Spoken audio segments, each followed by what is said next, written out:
Hello ಎಲ್ಲರಿಗೂ Lakshmi family ಝೋನ್ಗೆ ಸ್ವಾಗತ. ಈ ವಿಡಿಯೋದಲ್ಲಿ ನಾವು ನಂಜನಗೂಡಲ್ಲಿ ನೋಡಲೇಬೇಕಾದ 3 ಪ್ರಸಿದ್ಧವಾದ ಪ್ಲೇಸಸ್ ನ ಬಸ್ ಕನೆಕ್ಟಿವಿಟಿ ಯೂಸ್ ಮಾಡಿಕೊಂಡು ಹೆಂಗೆ ಕವರ್ ಮಾಡೋದು ಅಂತ ನೋಡೋಣ.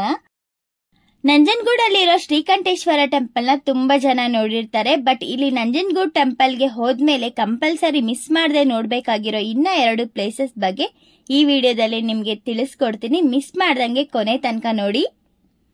ವಿಡಿಯೋನ ಸ್ಟಾರ್ಟ್ ಮಾಡೋಕ್ಕಿಂತ ಮುಂಚೆ ನಮ್ಮ ಚಾನೆಲ್ಗೆ ಯಾರೆಲ್ಲ ಸಬ್ಸ್ಕ್ರೈಬ್ ಮಾಡ್ಕೊಂಡಿಲ್ಲ ಪ್ಲೀಸ್ ಸಬ್ಸ್ಕ್ರೈಬ್ ಮಾಡೋದು ಮರಿಬೇಡಿ. ನಾವಿವಾಗ ಮಾರ್ನಿಂಗ್ 8 o'clock ಆಗಿದೆ. ಈಗ ನಾವು ಸ್ಯಾಟಲೈಟ್ ಬಸ್ ಸ್ಟಾಪ್ ಗೆ ಹೋಗ್ತಾ ಇದೀವಿ.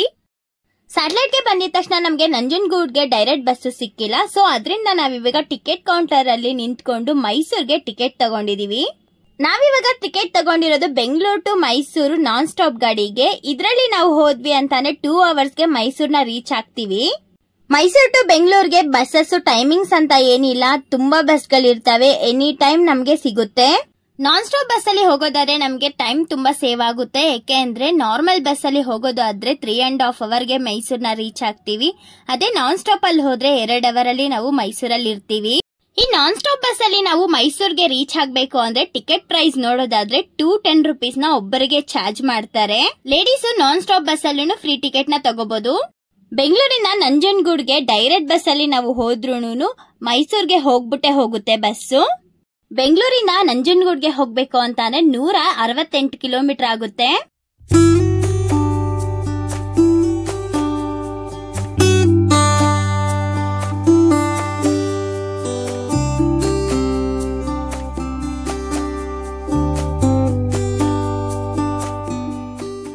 ನೋಡಿ 2 hours ಜರ್ನಿ ಮಾಡಿ ನಾವಿವಾಗ ಮೈಸೂರ್ನ ರೀಚ್ ಆಗಿದೀವಿ. ಬಸ್ ನಮ್ಮನ್ನ ಕಾರ್ನರ್ ಹತ್ರನೇ ಸ್ಟಾಪ್ ಮಾಡಿದೆ. ಮೈಸೂರಿಂದ ನಂಜನಗೂಡ್ಗೆ ಹೋಗೋದಕ್ಕೆ ಬಸ್ಸಸ್ ಈ ಕಾರ್ನರ್ ಅಲ್ಲಿ ಇರೋ ಪ್ಲಾಟ್ಫಾರ್ಮ್ ನಂಬರ್ 10 ನಲ್ಲೇ ನಮ್ಗೆ ಸಿಗುತ್ತೆ. ನಂಜನಗೂಡ್ಗೆ ಹೋಗೋದಕ್ಕೆ ಮೈಸೂರಿಂದ ಹೋಗೋ ಚಾಮರಾಜನಗರ ಬಸ್ಸು ಮತ್ತೆ ಗುಂಡ್ಲುಪೇಟೆ ಬಸ್ಸು ಈ 2 ರೂಟ್ ಅಲ್ಲಿ ಹೋಗೋ ಬಸ್ಗಳು ನಂಜನಗೂಡ್ಗೆ ಹೋಗ್ಬಿಟ್ಟೆ ಹೋಗುತ್ತೆ. ಬಟ್ ನಾವು ಗುಂಡ್ಲುಪೇಟೆ ಬಸ್ ಅಲ್ಲಿ ಹೋಗಬಾರ್ದು. ಯಾಕೆ ಅಂದ್ರೆ ಗುಂಡ್ಲುಪೇಟೆ ಬಸ್ಸು ನಂಜನಗೂಡು ಹೊಸ ಬಸ್ ಸ್ಟಾಪ್ ಗೆ ಹೋಗುತ್ತೆ.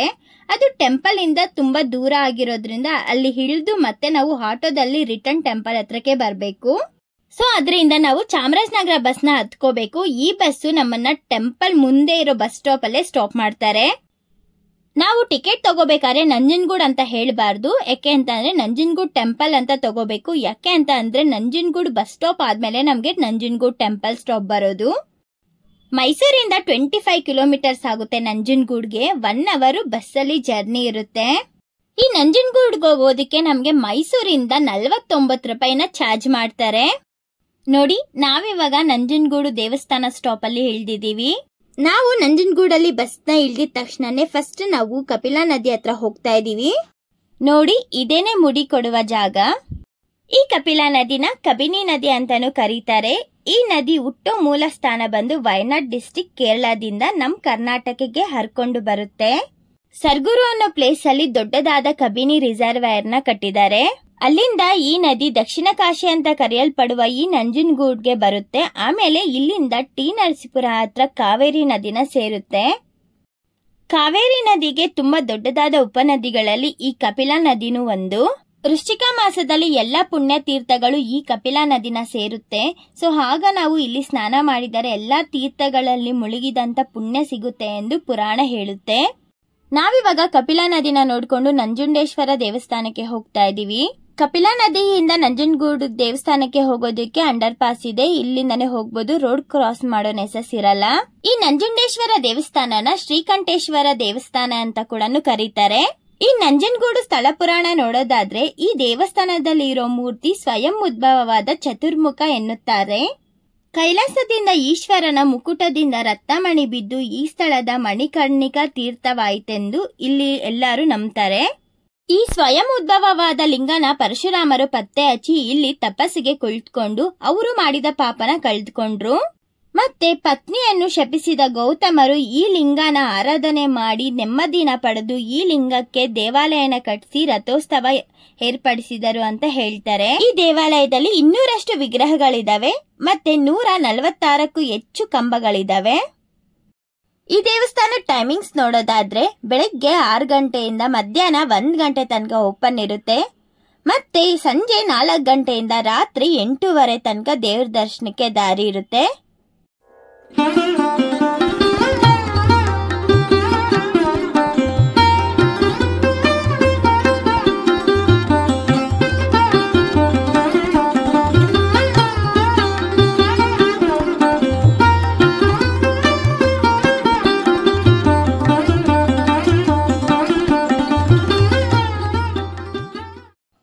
ದೇವ್ರ ದರ್ಶನ ಮಾಡೋ ಅಷ್ಟರಲ್ಲಿ 12 ಗಂಟೆ ಆಗಿತ್ತು. ನಾವಿವಾಗ ಊಟ ಮಾಡೋದಿಕ್ಕೆ ದಾಸೋಹ ಭವನಕ್ಕೆ ಹೋಗ್ತಾ ಇದೀವಿ. ಅನ್ನದಾನ ಟೈಮಿಂಗ್ಸ್ ನೋಡೋದಾದ್ರೆ ಮಧ್ಯಾಹ್ನ 12:30 3:30 ತನಕ ಇರುತ್ತೆ. ಈ ನಂಜನಗೂಡಲ್ಲಿ ಸ್ಟೇ ಆಗ್ಬೇಕು ಅಂತ ಅನ್ಕೊಂಡ್ರೆ ಈ ಟೆಂಪಲ್ ಕಡೆಯಿಂದಾನೇ ಡಾರ್ಮೆಟ್ರಿ ಫೆಸಿಲಿಟಿ ಮತ್ತೆ ರೂಮ್ಸ್ ಫೆಸಿಲಿಟೀಸ್ ಎಲ್ಲಾನು ಈ ಟೆಂಪಲ್ ಕಾಂಪ್ಲೆಕ್ಸ್ ಅಲ್ಲೇ ನಿಮ್ಗೆ ಸಿಗುತ್ತೆ. ಈ ನಂಜುಂಡೇಶ್ವರನ ದರ್ಶನ ಪಡೆದಿರೋ ಪೂರ್ಣ ಫಲ ನಮಗೆ ಸಿಗ್ಬೇಕು ಅಂತ ಅಂದ್ರೆ ಈ ದೇವಸ್ಥಾನದಿಂದ 1 ಕಿಲೋಮೀಟರ್ ದೂರದಲ್ಲಿ ಇರೋ ಪರಶುರಾಮನ ಸನ್ನಿಧಿನ ನಾವು ದರ್ಶನ ಪಡಿಬೇಕು. ಈ ಪರಶುರಾಮನ ಸನ್ನಿಧಿ ಎಲ್ಲಿದೆ ಅಂತ ಅನ್ಬಿಟ್ಟು ನಾವಿವಾಗ ನೋಡೋಣ. ನಾವಿವಾಗ ದಾಸೋಹ ಭವನದ ಹತ್ರ ಇದೀವಿ. ಇಲ್ಲಿ ಅಪೋಸಿಟ್ ನಮ್ಗೆ ಗೇಟ್ ಕಾಣಿಸ್ತಿದ್ಯಲ್ಲ, ಈ ರೂಟ್ ಅಲ್ಲಿ ನಾವು ಹೋಗ್ಬೇಕು. ಗೇಟ್ ಇಂದ ಆಚೆ ಬಂದಿದ ತಕ್ಷಣ ನಮ್ಗೆ ಮೇನ್ ರೋಡ್ ಸಿಗುತ್ತೆ. ಮೈನ್ ರೋಡ್ಗೆ ಬಂದಿದ ತಕ್ಷಣ ನಾವು ರೈಟ್ ಸೈಡ್ ಆಗಿ ನಾವು ನಡ್ಕೊಂಡು ಹೋಗ್ಬೇಕು. ತುಂಬಾ ಜನಕ್ಕೆ ಈ ವಿಷಯ ತಿಳಿದಿರಲ್ಲ. ಅವರು ನಂಜುಂಡೇಶ್ವರನ ದರ್ಶನ ಮಾಡ್ಕೊಂಡು ರಿಟರ್ನ್ ಹೋಗ್ಬಿಡ್ತಾರೆ. ಇಲ್ಲಿಂದ ತುಂಬಾ ದೂರ ಆಗಲ್ಲ, ಸ್ವಲ್ಪ ದೂರ ನಡ್ಕೊಂಡೋಗಿ ರೋಡ್ ಕ್ರಾಸ್ ಮಾಡ್ಕೊಂಡು ನಾವು ಸ್ವಲ್ಪ ಒಳಗಡೆ ಹೋದ್ವಿ ಅಂತಾನೆ ನಮ್ಗೆ ದೇವಸ್ಥಾನ ಸಿಗುತ್ತೆ. ಇಲ್ಲೊಂದು ಚಿಕ್ಕದು ದೇವಸ್ಥಾನ ಇದೆ. ಅಲ್ಲಿಂದ ನಾವು ಸ್ವಲ್ಪ ಮುಂದಕ್ಕೆ ನಡ್ಕೊಂಡು ಹೋಗ್ಬೇಕು. ನಾವು ಮೇನ್ ರೋಡ್ ಅಲ್ಲಾದ್ರೂ ಹೋಗ್ಬೋದು, ಇಲ್ಲ ಅಂದ್ರೆ ಇಲ್ಲಿ ಶಾರ್ಟ್ ಕಟ್ ಇದೆಯಲ್ಲ ಈ ಕಡೆ ರೂಟ್ ಅಲ್ಲಾದ್ರೂ ಹೋಗ್ಬೋದು. ಪರಶುರಾಮರ ಸನ್ನಿಧಿ ಹತ್ರ ಹೋಗ್ಬೇಕಾದ್ರೆ ಆಂಜನೇಯ ಸ್ವಾಮಿ ಮತ್ತೆ ಗಣೇಶ ದೇವಸ್ಥಾನನ ನೋಡ್ಕೊಂಡು ಹೋಗ್ತೀವಿ.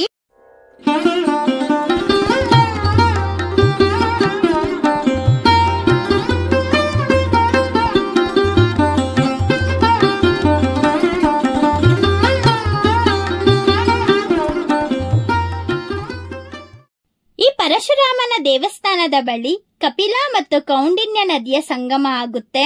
ಈ ಪರಶುರಾಮನ ಸನ್ನಿಧಿ ಸ್ಥಳ ಪುರಾಣ ನೋಡೋದಾದ್ರೆ ಪರಶುರಾಮರ ತಂದೆ ಜಮದಗ್ನಿ ಮಹರ್ಷಿ ಆಜ್ಞೆಯಂತೆ ಅವರ ಎತ್ತ ತಾಯಿಯನ್ನೇ ಕೊಂದ ಪರಶುರಾಮರಿಗೆ ಮಾತೃಹತ್ಯೆ ದೋಷ ಉಂಟಾಗುತ್ತೆ. ಅವರು ಮಾಡಿದ ತಪ್ಪನ್ನ ಪ್ರಾಯಶ್ಚಿತ್ತೆ ಪಡ್ಕೊಳ್ಳೋದಿಕ್ಕೆ ಅವರು ತೀರ್ಥಯಾತ್ರೆನ ಕೈಗೊಂಡ್ರು. ಆ ತೀರ್ಥಯಾತ್ರೆಯಲ್ಲಿ ಅವರು ತಪಸ್ನ ಮಾಡೋದಿಕ್ಕೆ ಒಂದು ಸೂಕ್ತವಾದ ಜಾಗನ ಹುಡುಕ್ತಾ ಇದ್ರು. ಆವಾಗ ಅವ್ರ ಕಣ್ಣಿಗೆ ಬಿದ್ದಿದ್ದು ಈ ಕೌಂಡಿನ್ಯ ಮತ್ತೆ ಕಪಿಲಾ ನದಿಯ ಸಂಗಮದ ದಡದಲ್ಲಿ.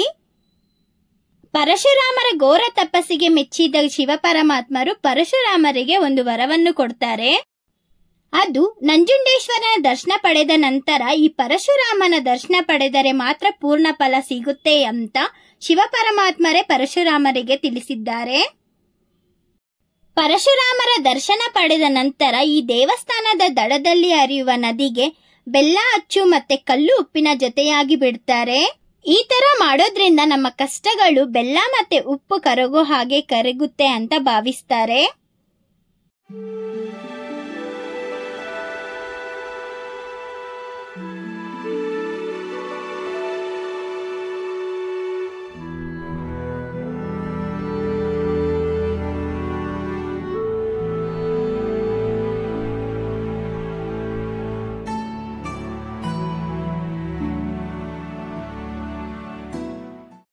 ನಾವಿವಾಗ ನಂಜನಗೂಡು ಮತ್ತೆ ಪರಶುರಾಮರ ದರ್ಶನ ಪಡೆದು ಈಗ ನಾವು ನಂಜನಗೂಡಿಂದ ಸುಮಾರು 15 ಕಿಲೋಮೀಟರ್ ದೂರದಲ್ಲಿರೋ ಎಮ್ಮರಗಾಲ ಅನ್ನೋದಕ್ಕೆ ಹೋಗ್ತಾ ಇದೀವಿ.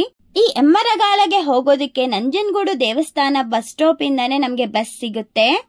ನಾವು ಬಸ್ ಸ್ಟಾಪ್ಗೆ ಬಂದಿದ ತಕ್ಷಣ ನಮ್ಗೆ ಡೈರೆಕ್ಟ್ ಬಸ್ ಸಿಕ್ತು. ನಿಮಗೆ ಬಸ್ ಏನಾದ್ರೂ ಸಿಕ್ಕಿಲ್ಲ ಅಂತ ಅಂದ್ರೆ ಈ ದೇವಸ್ಥಾನದ ಹತ್ರ ಬರೋ ಚಾಮರಾಜನಗರ ಬಸ್ ನ ಹತ್ಕೊಂಡು ಎಮರಗಾಲ ಕ್ರಾಸ್ ನ ಇಳ್ಕೊಂಡ್ರೆ ಅಂದ್ರೆ ಅಲ್ಲಿಂದ ನಿಮ್ಗೆ ಆಟೋ ಸಿಗುತ್ತೆ. ಆಟೋದಲ್ಲಿ ಒಬ್ಬರಿಗೆ 10 ರೂಪೀಸ್ ನ ಚಾರ್ಜ್ ಮಾಡ್ತಾರೆ. ನಂಜನಗೂಡು ದೇವಸ್ಥಾನ ಸ್ಟಾಪ್ ಇಂದ ಎಮರಗಾಲಗೆ ಹೋಗೋದಕ್ಕೆ 18 ರೂಪೀಸ್ ನ ಚಾರ್ಜ್ ಮಾಡ್ತಾರೆ. 30 ಮಿನಿಟ್ಸ್ ನಾವು ಜರ್ನಿ ಮಾಡಬೇಕು. ನೋಡಿ, ನಾವಿವಾಗ ಬಸ್ ಸ್ಟಾಪ್ ಅಲ್ಲಿ ಬಸ್ ನ ಇಳ್ಕೊಂಡು ದೇವಸ್ಥಾನದ ಕಡೆಗೆ ಹೋಗ್ತಾ ಇದೀವಿ. ತುಂಬಾ ದೂರ ಇಲ್ಲ, ಜಸ್ಟ್ 5 ಮಿನಿಟ್ಸ್ ವಾಕ್ ಅಲ್ಲೇ ನಮ್ಗೆ ದೇವಸ್ಥಾನ ಸಿಗುತ್ತೆ. ದೇವಸ್ಥಾನ ರೋಡ್ ಅಲ್ಲೇನೆ ನಮ್ಗೆ ಈ ತರ ಬೋರ್ಡ್ ಹಾಕಿರ್ತಾರೆ. ಇದನ್ನ ನೋಡ್ಕೊಂಡು ನಾವು ಮುಂದಕ್ಕೆ ಹೋಗ್ಬೋದು. ಈ ದೇವಸ್ಥಾನದೊಳಗಡೆ ಹೋಗ್ತಾ ಇದ್ದಂಗೆ ಈ ಊರಿನ ಜನಗಳು ಇಲ್ಲಿ ಸಿರಿಧಾನ್ಯ ತರಕಾರಿಗಳು ಎಲ್ಲ ಮಾರ್ತಾ ಇದ್ರು. ಅದನ್ನ ನೋಡ್ಕೊಂಡು ನಾವು ಒಳಗಡೆ ಹೋದ್ವಿ. ಈ ಕ್ಷೇತ್ರನ ಎಮ್ಮರಗಾಲ ಕೌಂಡಿನ್ಯ ಮಹರ್ಷಿಗಳ ಕ್ಷೇತ್ರ ಅಂತಾನು ಕರೀತಾರೆ. ಇದು ಸುಮಾರು 1800 ವರ್ಷಗಳ ಇತಿಹಾಸವುಳ್ಳ ದೇವಸ್ಥಾನ. ಈ ಮಹಾಮಹಿಮೆ ಉಳ್ಳ ಕ್ಷೇತ್ರವು ಗಂಗರು ಚೋಳರು ಆಳಿದ ಕ್ಷೇತ್ರ. ಈ ಕ್ಷೇತ್ರದಲ್ಲಿ ಚೋಳರ ಮಹಾರಾಜನ ಹೆಣ್ಣು ಮಗುವನ್ನು ಗಂಡು ಮಗುವಾಗಿ ಪರಿವರ್ತನೆ ಮಾಡಿದ ಸ್ವಾಮಿ ಇವರು. ಆ ಬ್ರಹ್ಮ ಸೃಷ್ಟಿಯನ್ನೇ ಬದಲಾಯಿಸಿದ ಸ್ವಾಮಿಯ ವಿಚಿತ್ರ ವಿಸ್ಮಯ ಲೀಲೆಯನ್ನು ಕಂಡು ಚೋಳ ಮಹಾರಾಜರು ಸ್ವಾಮಿಯನ್ನು ಹೆಣ್ಣು ಮಗುವನ್ನು ಗಂಡು ಮಗುವನ್ನಾಗಿ ಮಾಡಿದ ಹುಚ್ಚು ಗೋಪಾಲ ಎಂದು ಕರೆದರು. ಅಂದಿನಿಂದ ಸ್ವಾಮಿಯನ್ನು ಹುಚ್ಚು ಗೋಪಾಲನ್ನಾಗಿ ಮತ್ತು ಸಂತಾನ ಗೋಪಾಲನ್ನಾಗಿ ಭಕ್ತರು ಪ್ರಾರ್ಥನೆ ಮಾಡ್ತಾರೆ. ಈ ದೇವಸ್ಥಾನಕ್ಕೆ ಸಂತಾನಗೋಸ್ಕರ ಬಂದು ದೇವ್ರನ್ನ ದರ್ಶನ ಮಾಡಿ ಹರಕೆಯನ್ನು ಹೊತ್ತು ಹೋಗ್ತಾರೆ. ಇನ್ ಕೇಸ್ ನೀವು ನಂಜನಗೂಡ್ನ ಮಾತ್ರ ನೋಡಿದಿರಾ, ಈ ಯಮರಗಾಲ ಮತ್ತೆ ಪರಶುರಾಮ ದೇವಸ್ಥಾನನ ನೋಡಿಲ್ಲ, ನೆಕ್ಸ್ಟ್ ಟೈಮ್ ಹೋದಾಗ ನೋಡೋದನ್ನ ಮರಿಬೇಡಿ. ಯಮರಗಾಲದಲ್ಲಿರುವ ಸಂತಾನ ವೇಣುಗೋಪಾಲ ಸ್ವಾಮಿನ ದರ್ಶನ ಪಡೆದು ನಾವಿವಾಗ ರಿಟರ್ನ್ ಹೋಗ್ತಾ ಇದೀವಿ. ರಿಟರ್ನ್ ಬಸ್ ನಮಗೆ ನಾವು ಯಾವ ಪ್ಲೇಸ್ ಅಲ್ಲಿ ಇಳಿದ್ವೋ ಆ ಪ್ಲೇಸ್ ಅಲ್ಲೇನೆ ಬಂದು ಸ್ಟಾಪ್ ಮಾಡ್ತಾರೆ. ಸೊ ಅಲ್ಲಿಂದ ನಾವು ನಂಜನಗೂಡ್ಗೆ ಇಲ್ಲ ಅಂದ್ರೆ ಮೈಸೂರ್ಗೆ ಹೋಗಿ ಅಲ್ಲಿಂದ ನಾವು ಬೆಂಗಳೂರಿಗೆ ರಿಟರ್ನ್ ಆಗ್ತೀವಿ. ಈ ವಿಡಿಯೋ ಯಾರಿಗೆಲ್ಲ ಇಷ್ಟ ಆಯ್ತು ಲೈಕ್ ಮಾಡಿ, ಶೇರ್ ಮಾಡಿ, ಕಮೆಂಟ್ ಮಾಡಿ. ಇದೇ ತರ ವಿಡಿಯೋಸ್ಗೋಸ್ಕರ ನಮ್ಮ ಚಾನೆಲ್ನ ಸಬ್ಸ್ಕ್ರೈಬ್ ಮಾಡೋದು ಮರಿಬೇಡಿ. Thank you.